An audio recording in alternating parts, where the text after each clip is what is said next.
अध्यात्म आणि विज्ञान याचं महाराष्ट्राला लाभलेलं वरदान म्हणजे वारी। सध्या महाराष्ट्रामध्ये वैष्णवांचा मेळा भरलाय आणि या वैष्णवांच्या मेळ्यासंदर्भात आपल्याशी बोलण्यासाठी आहेत डॉक्टर अजित गोपछडे। त्यांची वारी नक्की कशी आहे हे त्यांच्याकडून जाणून घेणार आहोत। सर्वप्रथम सर, तुमचा आणि वारीचा संबंध कसा आला?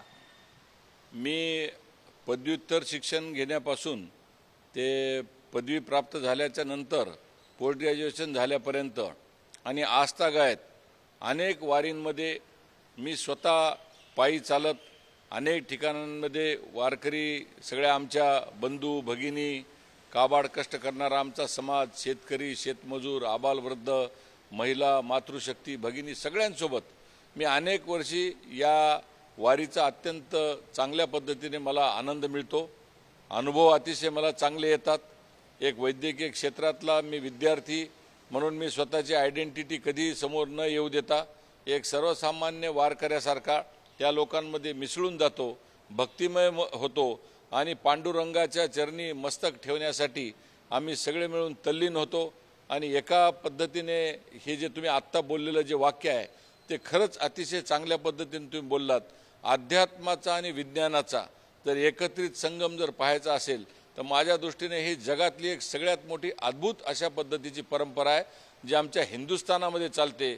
माझ्या पांडुरंगाच्या चरणी मस्तक टेकवण्यासाठी आमचा सगळा समाज जाती, पंथ, धर्म, भाषा सगळं विसरून आम्ही सगळे एक जीवाने तल्लीन होऊन या मार्गावर आम्ही मार्गस्थ होत असतो।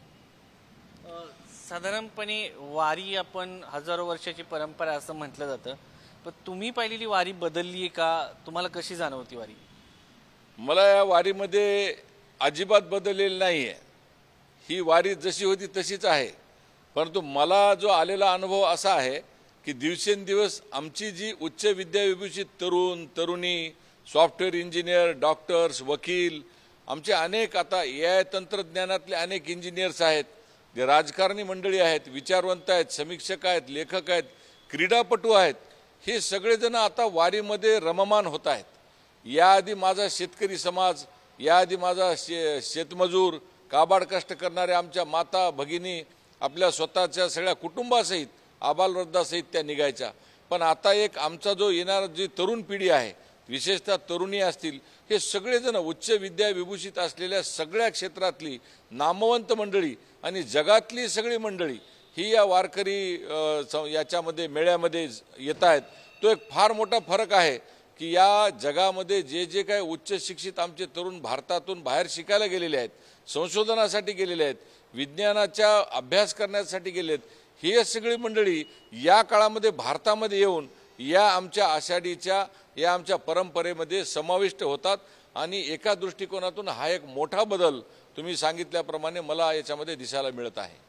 एक महत्त्वाचा मुद्दा आहे की आता वारीचं स्वरूप जे परंपरेमध्ये आहे, तरुण वित आहेत, पण वारीमध्ये तुम्हाला काय वाटतं की काही बदल व्हावेत का? काही सुधारणा करणं गरजेचं आहे का? काही गरजेच्या गोष्टी काळानुरूपात करणं गरजेचं आहे का? जसं वैद्यकीय शास्त्रामध्ये आम्ही रिसेंट ॲडव्हान्सेस जसे असतात, इंजिनिअरिंग क्षेत्रामध्ये नवीन नवीन संशोधन येत असतात, जे जे काही शास्त्र आहेत त्याच्यामध्ये नवीन नवीन संशोधनं पुढे येत असतात। वारीमध्ये बदल करण्यासारखं काही नाही। वारीमध्ये डॉक्टर म्हणून मी स्वतः आमची जी वैद्यकीय क्षेत्रातली जी टीम आहे, आम्ही ठिकठिकाणी आरोग्याचे कॅम्प्स उभे करतो। आता ह्या आरोग्याचे कॅम्प्स जास्तीत जास्त प्रमाणामध्ये वाढावेत अशी माझी अपेक्षा आहे। माझे अनेक सहकारी, हजारो तरुण डॉक्टर्स, सगळ्या ॲलोपॅथी असेल, आयुर्वेद असेल, होमिओपॅथी असेल, सगळ्या पॅथीचे निसर्गोपचार हे सगळे आम्ही कॅम्प्स लावतो। त्या ठिकाणी स्वच्छतेची पण गरज असते।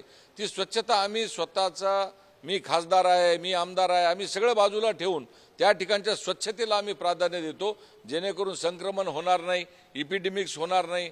या दृष्टिकोनातून प्रतिबंधात्मक औषधे देखील देण्याच्या संदर्भातली आमची जी आरोग्याची जी कॅम्प्स आहेत, आम्ही अनेक वर्षापासून ही कॅम्प्स लावत आहोत। आता ही कॅम्प्स दिवसेंदिवस वाढवण्याची शक्यता आहे, वाढवण्याची गरज आहे। कारण ज्या पद्धतीने स्वच्छता आवश्यक असते, ज्या पद्धतीने त्या ठिकाणची स्वच्छतेची जी गरज असते, आमचे अनेक स्वयंसेवक, आम्ही अनेक कार्यकर्ते या स्वच्छतेच्या कामामध्ये विशेषतः महिलांच्या शौचालयाला स्वतंत्र ठेवणं, आमच्या जे वारकऱ्यांच्या शौचालयाच्या संदर्भातला विषय असेल, आमची एक निर्मल वारी म्हणून पण एक वेगळ्या अंगाने निघते. त्या निर्मल वारीचं तर अद्भुत अशा पद्धतीचं काम आहे. म्हणजे वारकरी पुढे जातात आणि निर्मल वारी, पूर्ण वारी निर्मल करून त्या ठिकाणची सगळी जी काही स्वच्छता करते, एवढं पुण्याचं काम आमची निर्मल वारी करत आहे. आणि या निर्मल वारीमुळे पूर्ण जे आमची जी यात्रा आहे ती सफल, समृद्ध आणि स्वच्छ व्हायला देखील मदत मिळत आहे. वारी म्हणजे खरं तर महाराष्ट्राचा धर्म, आणि अलीकडे हाच महाराष्ट्र धर्म विसरला जातोय का? कारण सातत्याने प्रश्न विचारला जातो की राजकारण गंडूळ झाले, जाती धर्माचं राजकारण मोठ्या प्रमाणात होते. एक राजकारणी म्हणून तुमचं या सगळ्या संदर्भात काय म्हणणं आहे? ही वारी अध्यात्माची वारी आहे. खरं तर याला कुठल्याही जातीचा, पंथाचा, धर्माचा, भाषेचा अजिबात कलंक लावू नका. ही वारी म्हणजे अध्यात्माचीच आहे. तुम्हाला मी डॉक्टर म्हणून सांगतो, जर एखाद्याला जर बरं व्हायचं असेल तर त्यानं पायी चालत या वारीमध्ये रममान व्हावं, तल्लीन व्हावं, भक्तिरसामध्ये तल्लीन व्हावं. आणि तो हा मनोवैज्ञानिक परिणाम पण असतो. अनेक जणांचे स्ट्रेस फॅक्टर कमी होतात, ताणतणाव कमी होतात. जेव्हा पांडुरंगाचं नामस्मरण घेत तुम्ही जेव्हा चालताना, तेव्हा त्यावेळेस तुमच्या मनामधले, तुमच्या मेंदूमधले ताणतणाव नष्ट होतात. डॉक्टर म्हणून सांगतोय, आपण TMT करायला जातो, स्ट्रेस टेस्ट करायला जातो, हे पायी चालल्याच्या नंतर लोकांमधल्या कॅलरीज बर्न होतात. हृदयरोगाचे अनेक पेशंट अशा वारीमध्ये जर सतत चालत राहिले तर त्यांना डॉक्टरकडे जाऊन तपासण्याची गरज नाही. कारण ही वारी एक तर पायी चालावं लागतं, भक्तिमाने रममान व्हावं लागतं, मेंदूतले ताणतणाव जातात. आणि दररोज 20 ते 25, 30 किलोमीटर, 50 किलोमीटर चालल्यानंतर आणि या सगळ्या मेळ्यामध्ये जेव्हा पांडुरंगाचं आम्ही स्मरण करतो, तेव्हा आमच्या शरीरामध्ये एक हार्मोनल चेंजेस पण होतात. आणि हे जे हार्मोनल चेंजेस असतात हे माणसाला एका निर्विकार होण्यामध्ये घेऊन जातात. आणि निर्विकार म्हणजे काय? जुन्या काळामध्ये साक्षात्कार झाला, त्याला ते ज्ञानप्राप्ती झाली, त्याला भक्तीचा मार्ग सापडला, ज्ञानाचा मार्ग सापडला. म्हणजे काय? ही तपस्या आहे. पायी चालत जाऊन माझ्या पांडुरंगाच्या चरणावर मस्तक टेकवण्यासाठी जाणारी ही यात्रा, एका दृष्टिकोनातून याला कलंक लावू नका, याची बदनामी करू नका आणि याला राजकारणाचा अजिबात गंध लावू नका.